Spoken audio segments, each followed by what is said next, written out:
Press conference है उसकी series में आप लोग दोबारा जब यहाँ पे आए हैं उसके लिए बहुत बहुत धन्यवाद।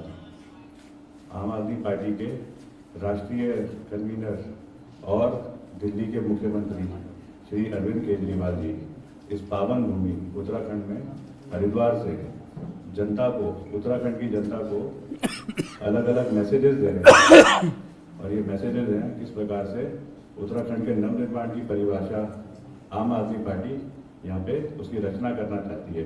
आज उसी सीरीज में सर दोबारा आप सबके जरिए उत्तराखंड की सारे समाज को अपना मैसेज कन्वे करेंगे। मैं सर से रिक्वेस्ट करूंगा कि आप अपना मैसेज दीजिए और उसके बाद में मीडिया से रिक्वेस्ट है आप कुछ सवाल सर से करें। आज मैं उत्तराखंड के जो कांग्रेस के वोटर्स हैं और जो कांग्रेस के सपोर्टर्स हैं और जो बीजेपी के वोटर्स और जो बीजेपी के सपोर्टर्स हैं उनसे अपील करना चाहता हूं। उन सब से मेरी अपील है कि आप जिस पार्टी में हैं उसी में रहें। हम आपको अपनी पार्टी छोड़ के आम आदमी पार्टी में आने को नहीं कह रहे। हमारी आपसे एक ही विनती है, उत्तराखंड की खातिर इस बार एक बार कांग्रेस वाले भी और बीजेपी वाले भी आम आदमी पार्टी को वोट दे देना। इस बार एक बार बीजेपी वाले भी और कांग्रेस वाले भी एक बार झाड़ू का बटन दबा देना उत्तराखंड की खातिर। मेरी कांग्रेस और बीजेपी के वोटर्स और सपोर्टर्स से अपील है, कांग्रेस के वोटर्स ने 10 साल कांग्रेस को दिए। इन 10 साल में आपको क्या मिला? क्या कांग्रेस ने उत्तराखंड के लिए कुछ किया? क्या कांग्रेस ने आपके लिए कुछ किया? क्या कांग्रेस ने आपके परिवार के लिए कुछ किया? क्या कांग्रेस ने आपके बच्चों की शिक्षा के लिए कुछ किया? क्या कांग्रेस ने आपके घर के बच्चों को नौकरी दी? क्या कांग्रेस ने आपके इलाके में स्वास्थ्य सुविधाएं इंतजाम किया? अगर नहीं किया तो कांग्रेस को वोट देने से क्या फायदा? फिर भी मैं आपको ये नहीं कह रहा कि आप कांग्रेस छोड़ के आम आदमी पार्टी में आओ। आम आदमी पार्टी एक नई पार्टी है। आपने 10 साल कांग्रेस को दिए और 5 साल भी दे दोगे तो कोई फायदा नहीं है।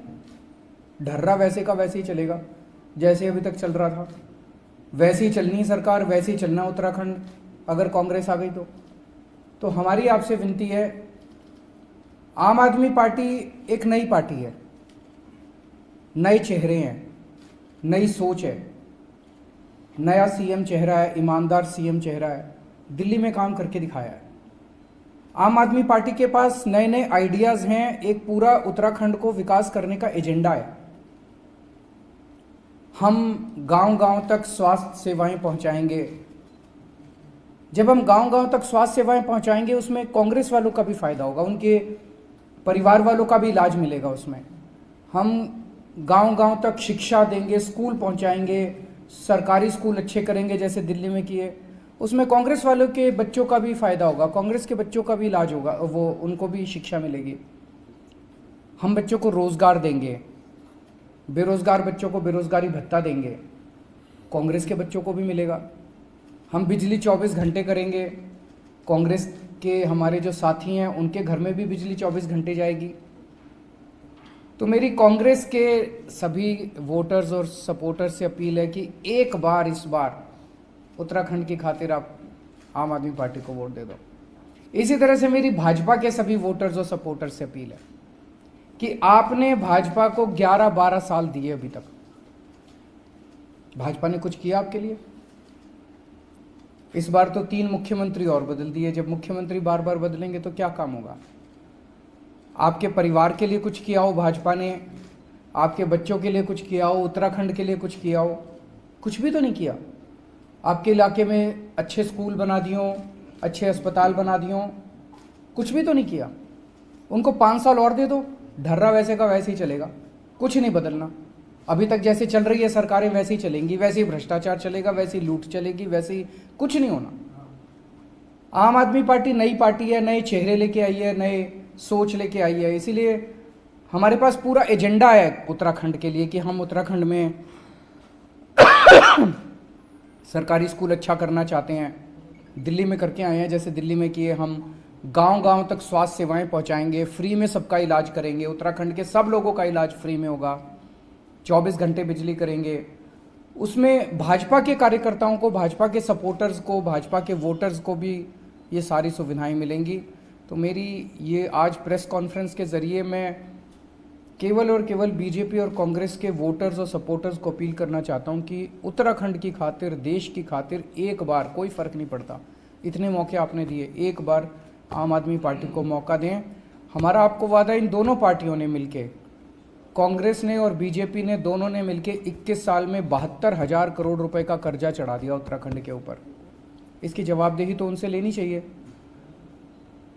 हमारा आपको यकीन दिलाते हैं कि 5 साल के अंदर पिछला कर्जा भी माफ वो कर देंगे, ख़त्म, प्रॉफिट में सरकार को ले आएंगे और इतनी सारी सुविधाएं देंगे। हम दिल्ली में करके दिखाया है हमने, हम कर सकते हैं। अगर आपके कोई प्रश्न है तो आप बताइए। प्रधानमंत्री नरेंद्र मोदी ने कल पार्लियामेंट में कहा है कि कांग्रेस वाले और आम आदमी पार्टी वाले दिल्ली में जो प्रवासी उत्तराखंड के थे, उत्तर प्रदेश के थे, बिहार के थे, उनको सबको भगा रहे थे और टिकट फ्री दे रहे थे और उनकी लापरवाही से कोरोना जो है इन प्रदेशों में पहुंच गया, जबकि वो इन प्रदेशों में न जाता है। दिल्ली में केजरीवाल की सरकार, आम आदमी पार्टी की सरकार ये गलत स्टेप ना उठाती और प्रवासी मजदूरों को भगाती ना वहाँ से। उसके बाद योगी जी ने भी बोला था, वो भी एक साथ ही कर दो। योगी जी ने भी कहा सुनो केजरीवाल, आपका भी कहा सुनो योगी, आपका निर्दयी और पूर्व शासक भी कहा है। हम लोग, जितने लोग जिम्मेदार पोजीशंस पे बैठे हैं, मैं हो गया, प्रधानमंत्री जी हो गए, योगी जी हो गए, जनता ने हमें चुन के भेजा है, बड़ी उम्मीदों से चुन के भेजा है कि हम जनता के लिए कुछ काम करेंगे। हम लोगों का आपस में इस तरह से तू मैं करना अच्छी बात नहीं है। हम लोगों का आपस में इस तरह से गाली गलौज करना अच्छी बात नहीं है। हम लोगों का आपस में इस तरह से आरोप प्रत्यारोप करना, फिंगर पॉइंटिंग करना अच्छी बात नहीं है। जनता, हम चाहे अलग अलग पार्टियों के, चाहे जो भी हो, अलग अलग आइडियोलॉजीज़ के हो, जो भी हो, जनता उम्मीद करती है कि हम सारे मिलके लोगों के लिए काम करेंगे। कल जब इन लोगों के मेरे खिलाफ बयान आए तो मैं भी काफ़ी आश्चर्यचकित रह गया। कोई उसका प्रोवोकेशन तो था नहीं, कोई ज़रूरत तो थी नहीं, कोई मुद्दा तो था नहीं। दोनों ने मुझे अटैक किया, उसका एक बार जवाब देना ज़रूरी था, नहीं तो आप लोग कहते जी कबूल कर लिया आपने अपना गुनाह। तो एक बार जवाब देना ज़रूरी था। जो मुझे कहना था मैंने ट्विटर पे कह दिया, इससे फालतू मैं कुछ नहीं बोलूँगा। मेरे को गाली गलौज नहीं करनी आती, मेरे को तू मैं नहीं करनी आती, मेरे को स्कूल बनाने आते हैं, अस्पताल बनाने आते हैं, बिजली देनी आती है, पानी देना आता है, जनता का काम करना आता है, जनता के मुद्दों पे काम करता हूँ मैं। इससे फालतू मेरे को कुछ नहीं कहना। जो मुझे कहना था मैंने कह दिया। एक मिनट सर, जो आपने अपने उसमें ट्विटर में कहा है, यदि अपने मुखार बिंदु से कह देंगे तो हमें बहुत अच्छा ना ना, मैंने जो कहना था बस कह दिया। पलायन, बेरोजगारी सभी पार्टियों के मुद्दे हैं, आपके भी हैं। जंगली जानवर पहाड़ों में फसलों को नष्ट कर रहे हैं, मैदान में भी कर रहे हैं, हाथी बंदर। तो इसको पलायन, बेरोजगारी को रोकने का हमारे पास विजन क्या है? पलायन मोटे मोटे तौर पे 3 चीज़ों की वजह से हो रहा है। गांव-गांव के अंदर स्वास्थ्य सेवाएं नहीं है, गांव-गांव के अंदर शिक्षा की कोई व्यवस्था नहीं है और बच्चों के पास रोजगार नहीं है। ये 3 चीज़ें हैं। इन तीनों चीज़ों को हम सक्सेसफुली दिल्ली में सफलतापूर्वक हमने एड्रेस किया है। दिल्ली में शानदार सरकारी स्कूल बनाए, नए स्कूल भी बनाए, पुरानों को ठीक किया। सारी यहाँ भी करेंगे, हमें करना आता है, हमारी नीयत भी है। जितने मौजूदा सरकारी स्कूल हैं उनको ठीक करेंगे। जिन जिन गांव में स्कूल नहीं है वहाँ या तो नए स्कूल खोलेंगे या बसें लगाएंगे। अच्छे सरकारी स्कूल बना के 5-7 गाँव के बीच में एक स्कूल बना दिया, वहाँ से बसें लगा के और वहाँ पे स्कूल में ले आए बच्चों को। इसका पूरा खाका इन्होंने तैयार किया हुआ है। इनसे मेरी बहुत लंबी लंबी चर्चाएँ हुई हैं। तो सरकारी स्कूल अच्छे करेंगे, शिक्षा अच्छी करेंगे। दूसरा, स्वास्थ्य सेवाएं, जैसे मोहल्ला क्लिनिक वहाँ पे दिया बनाए हैं, उसी किस्म के क्लिनिक अगर हर गांव में बनाए जाएं और उस क्लिनिक के अंदर बेसिक चीज़ें सारी हो, दवाइयाँ, टेस्ट, सबकी सुविधा हो। अगर कोई किसी को सीरियस बीमारी हो गई, मान लो प्रसव हो गया, अचानक पेन हो गया, तो वो मोहल्ला क्लिनिक जो है फिर एम्बुलेंस खूब सारी खरीद लेंगे, वो तुरंत एम्बुलेंस को फ़ोन करेगा, एम्बुलेंस जाएगी उस गांव में और उसको लेके एक बड़े अस्पताल में आ जाएगी। तो एक नेटवर्क बनाएंगे पूरा इसका स्वास्थ्य सुविधाओं का। और तीसरा है रोजगार। रोजगार में आज सरकारी नौकरियों में बहुत ज़्यादा भ्रष्टाचार है, बिना पैसे के, बिना सिफारिश के नौकरियां नहीं मिलती। सरकारी नौकरियों से भ्रष्टाचार खत्म करेंगे, भाई भतीजावाद खत्म करेंगे और बच्चों को ईमानदारी से नौकरियां मिलनी चालू होंगी। 1 लाख नई सरकारी नौकरियां बच्चों को देंगे, उसमें जो पुरानी वैकेंसीज हैं वो भरेंगे और नई वैकेंसीज, इतने स्कूल बनाएंगे, अस्पताल बनाएंगे, मोहल्ला क्लिनिक बनाएंगे, डोर स्टेप डिलीवरी करेंगे तो नई कई सारी पोस्टें निकलेंगी। लगभग 1 लाख के करीब हमारी कैलकुलेशन है, नई पोस्टें निकलेंगी।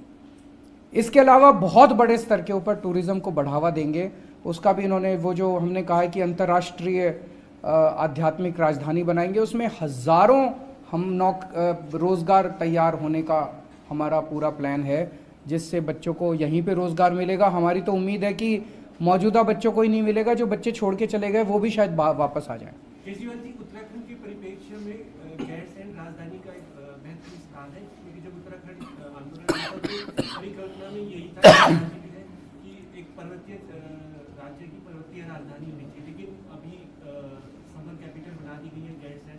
इस पे आम आदमी पार्टी का क्या? इस पे मैं इनको बोलूँगा, ये आपको संक्षेप में बताएंगे। देखिए, गैरसैंण तो सबसे बड़ा मुद्दा था जब उत्तराखंड आंदोलन हुआ था उसमें, कि गैरसैंण मतलब पहाड़ में राजधानी बननी चाहिए। और गैरसैंण का तो सिलेक्शन ही इसलिए हुआ था क्योंकि गढ़वाल और कुमाऊं दोनों के बीच से ये जगह बन रही थी और वहाँ पे अप्रोच भी आसान थी। हम इस प्लान को ऐसे लेके चल रहे हैं, खाली यही नहीं कि गैरसैंण राजधानी बनेगी, मतलब समर विंटर वाली बात नहीं कर रहे, परमानेंट राजधानी बनेगी। लेकिन साथ में हमारे प्लान में ये है कि गैरसैंण और भराड़ीसैंण खाली उस जगह में अगर हम बोले राजधानी बन जाए तो पॉसिबल नहीं है। तो क्या होगा, गैरसैंण और उसके आसपास का 30 किलोमीटर का जो इलाका है उसकी हम मैपिंग कर रहे हैं कि जो सड़कें हैं जहाँ पे कौन सी जमीन ये अपना राजस्व वाली है, कौन सी जमीन फॉरेस्ट लैंड है, कितनी जमीन अवेलेबल है। फिर हम मैपिंग कर रहे हैं कि कौन कौन से डिपार्टमेंट ऊपर जाएंगे। खाली ऐसा नहीं है सचिवालय चले जाएगा, पुलिस हेडक्वार्टर को भी जाना है, हेल्थ वालों को भी जाना है, फॉरेस्ट वालों को भी जाना है, PWD को भी जाना है। इनमें से कौन से वो डिपार्टमेंट हैं जो नज़दीक होने चाहिए सचिवालय के, जिनका सबसे ज़्यादा मूवमेंट होता है सचिवालय, और उस 30 किलोमीटर के इलाके में ये कहाँ पे डिपार्टमेंट बनेंगे। उसके बाद में आ जाता है फाइनेंशियल इम्प्लीकेशन और फिर आ जाता है प्रायोरिटी वाइज कैसे इनको शिफ्ट करा जाएगा। टेम्परेरी शिफ्टिंग होगी अपने जैसे क्यूबिकल्स होते हैं उसमें, और फिर उसके बाद में परमानेंट कंस्ट्रक्शन होगा। अगर इस तरीके से कोई भी प्लान करे तो मेरे को लगता है गैरसैंण तो एक पहाड़ का सबसे बढ़िया टाउन प्लानिंग के हिसाब से एक मॉडल सामने होकर के आएगा। इस पे हमारी कार्रवाई चल रही है।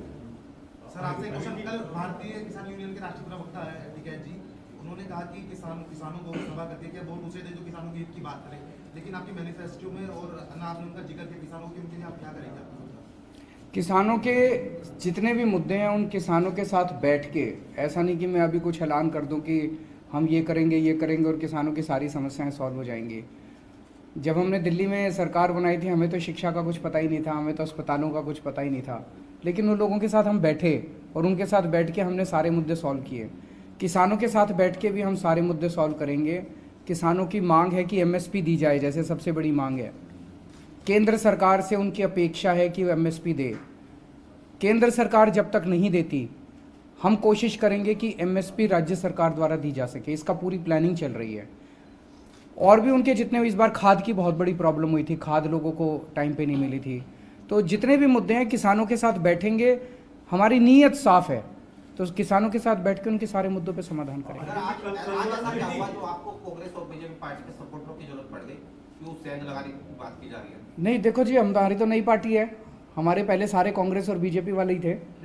नहीं, सुनो, तो सारे वही थे। तो अब जब से हमने प्रचार शुरू किया, इसमें से कई लोग आम आदमी पार्टी की तरफ आ गए, तो अब जितने बचे हैं उनको आज मैं अपील कर रहा हूँ, भाई आप भी आ जाओ, पार्टी छोड़ने की जरूरत नहीं है, एक बार वोट दे दो। मैं आपको यकीन दिलाता हूँ, एक बार मौका दे दो उत्तराखंड के अंदर, 5 साल के बाद कोई कांग्रेस में नहीं बचेगा और कोई बीजेपी में नहीं बचेगा, अपने आप स्वतः सारे आम आदमी पार्टी की तरफ आ गए। आज ऐसा महसूस क्यों हुआ? केजरीवाल नहीं, आज नहीं, सीरीज ऑफ पीसीज हैं, एक दिन एक मुद्दा उठाते हैं, एक दिन एक। केजरीवाल जी, आप कह रहे हैं कि वहाँ से आपके यहाँ आ रहे हैं, लेकिन आपके यहाँ से छोड़ के भी जा रहे हैं, जो आपके आगे वो छोड़ के जा रहे हैं। वहां से हजारों की तादाद में आ रहे हैं, यहाँ से एक दो कोई छोड़ के गए होंगे। आरोप लग रहा है कि आपका टिकट बेचे जा रहे हैं, इस तरह के आरोप लगाए जा रहे हैं। सबूत दे दो। आरोप एक आपके जो छोड़ के जा रहे हैं वो आरोप लगा रहे हैं। आरोप तो देखो जी कोई भी लगा सकता है, जिसको टिकट, एक मिनट, एक एक करके उनका जवाब छोड़ दूं मैं। नहीं सर, एक ही सवाल है। हाँ बताओ। जो आपका कुनबा है सर, ये तो बनने से पहले भी फटता चला जा रहा है। आपके प्रदेश उपाध्यक्ष जगमोहला जी हो गए, चाहे संजय भट्ट हो गए, दुनिया भर के लोग हजारों कार्यकर्ता का इस्तीफा दे दिया। कल भी संतोष अग्रवाल जो नैनीताल के जिलाध्यक्ष है, उन्होंने भी मोहनिया जी पे बकायदा आरोप लगाया, एक मीडिया पे पत्र दिया कि भाई टिकट बेचे गए हैं दुनिया भर के। तो जब इस तरह की चीजें हो रही हैं सर, तो ये कैसे सरकार बन रही है? हर पार्टी में होता है। सुनो एक बारी, मेरी पूरी बात सुन लो। एक कंस्टिट्यूएंसी में 3 टिकट के दावेदार हैं, एक को टिकट मिलती है, 2 को नहीं मिलती। अब जिन 2 को नहीं मिलती उसको उनको पार्टी बिठा के मनाती है, यार मान जाओ कोई बात नहीं, एक कोई टिकट मिलनी थी, बाकी को तो नहीं मिल सकती, पार्टी के साथ काम करो। कुछ लोग मान जाते हैं, कुछ लोग नहीं मानते। तो जब वो छोड़ते हैं, कोई कहता है टिकट बेच दी, कोई कहता है पार्टी में तानाशाही हो गई, कोई कुछ कहता है, कोई कुछ कहता है।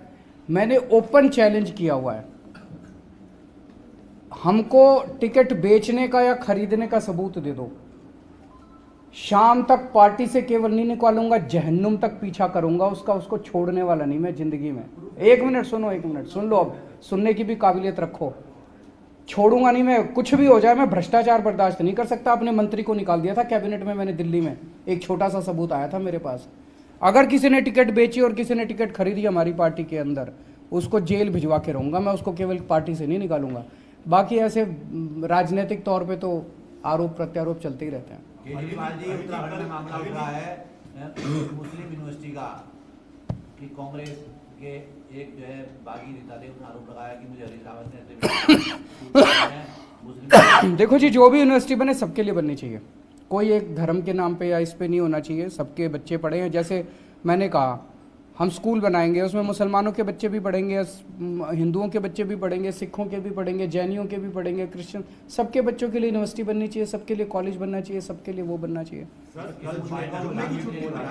फाइनल था ये कल का, जिसमें पंजाब में अधिकतर सर्वे में आपकी सरकार बन रही है या आप सबसे बड़ी पार्टी बन रहे हैं, लेकिन उत्तराखंड के लिहाज से सिर्फ 2 या 3 सीटें ही नजर आती हैं। फाइनल ओपिनियन पोल में भी ये स्थिति है जो बढ़कर नजर नहीं आ रही। तो एक तो अच्छी खबर है, खुशखबरी है, अभी पंजाब में सरकार बन रही है।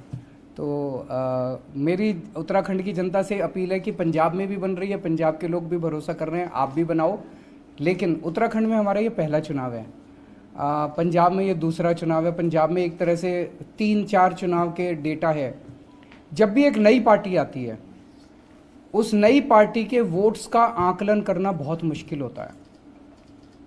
मैं दिल्ली का एग्जांपल देता हूँ। दिल्ली में जब हम पहली बार 2013 में चुनाव लड़े थे, 8 दिसंबर को चुनाव था। नवंबर के महीने में जो सर्वे आए, वो सर्वे दिखा रहे थे हमारा 6% वोट शेयर है, एक भी सीट नहीं आ रही, सारों की जमानत जब्त हो रही है। ये सर्वे नवंबर के 1 महीना पहले। उसके बाद हमारी सरकार बन गई, 28 सीट आई, 28 सीट के बाद सरकार बन गई। तो जो भी नई पार्टी होता है उसका वोट आंकलन करना बड़ा मुश्किल होता है। यहाँ पे कल कुछ एक मीडिया के साथी थे, जब इंटरव्यू कर रहे थे, बोले जी आपकी 10 आ रही है हमारे हिसाब से। चलो 10, मैंने कहा यार दिल्ली में तो एक भी नहीं दे रहे थे, आप 10 से शुरू तो कर रहे हो एक नई पार्टी को, आप कह रहे हो 4 आ रही है। इंतज़ार कीजिए, आज उत्तराखंड के अंदर लोगों को, मैं आपसे पूछता हूँ कि कोई कांग्रेस को वोट क्यों दे? उनका एजेंडा क्या है? कोई एजेंडा नहीं है। आज बीजेपी को कोई वोट क्यों दे? उनका एजेंडा क्या है? कोई एजेंडा नहीं है। वो ये थोड़ी कह रहे हैं हम स्कूल बनाएंगे, अस्पताल बनाएंगे, हम ये करें। हमारा एजेंडा है, हम कह रहे हैं हम आपकी बिजली ठीक कर देंगे, गांव-गांव तक स्कूल पहुंचा देंगे, गांव-गांव तक स्वास्थ्य सेवाएं पहुंचा देंगे, महिलाओं को 1000-1000 रुपए देंगे। इतना लंबा चौड़ा एजेंडा है हमारा, सैनिकों के लिए भी है। तो कोई हमें ही वोट देगा, दूसरों को क्यों वोट देगा? अगर उसने अपने भविष्य का और अपने बच्चों के भविष्य का सोचना है तो। आखिरी क्वेश्चन है जी, दिल्ली में देंगे जी। ये जो पूरा महिलाओं वाली स्कीम है, ये अभी जब चुनावों का प्रचार कर रहे थे उस टाइम जनता के बीच से किसी ने बताई और हमें बहुत अच्छी लगी कि इससे महिलाओं का सशक्तिकरण हो सकता है। तो अभी इसको चुनाव प्रचार में इस्तेमाल कर रहे हैं, पर दिल्ली के अंदर भी इसकी पूरी स्कीम ला रहे हैं। हैं उसको तनख्वाह नहीं दे पा रहे, प्रचार के लिए उन्होंने महिलाओं को रखा, और उनको पैसा नहीं दे पा रहे, वो परेशान होकर घूम रही है सड़कों पे। कौन नहीं दे पा रहा? आपका जो प्रत्याशी है, कौन सा प्रत्याशी नहीं दे रहा? मैं दिला दूंगा, मेरे को बता दो कौन सा नहीं दे रहा। मेरे सुझाव है, अगर थोड़े सीरियस क्वेश्चंस पे रखेंगे तो उत्तराखंड का भी भला होगा। पंजाब में सिद्धू वर्सेस चन्नी, क्या कहेंगे इस पर? आगे सिद्धू को तो खुदा मिला ना विजा में चलो। देखो, कांग्रेस तो आपस में लड़ रही है, वहां पे उम्मीद तो केवल एक ही पार्टी से, आम आदमी पार्टी, जो कि एक संगठित टीम की तरह सबके सामने है। केवल आम आदमी पार्टी पंजाब को भी भविष्य दे सकती है, आम आदमी पार्टी उत्तराखंड को भी भविष्य दे सकती है। आप सारे जने भी, अभी मैंने अपील की, आप सारे जने भी, जितने आप में से कांग्रेसी हैं, जितने आप में से बीजेपी वाले हैं, आप भी आम आदमी पार्टी को वोट देना, एक बार वोट दे दो और फिर देखो। बहुत बहुत शुक्रिया, थैंक यू।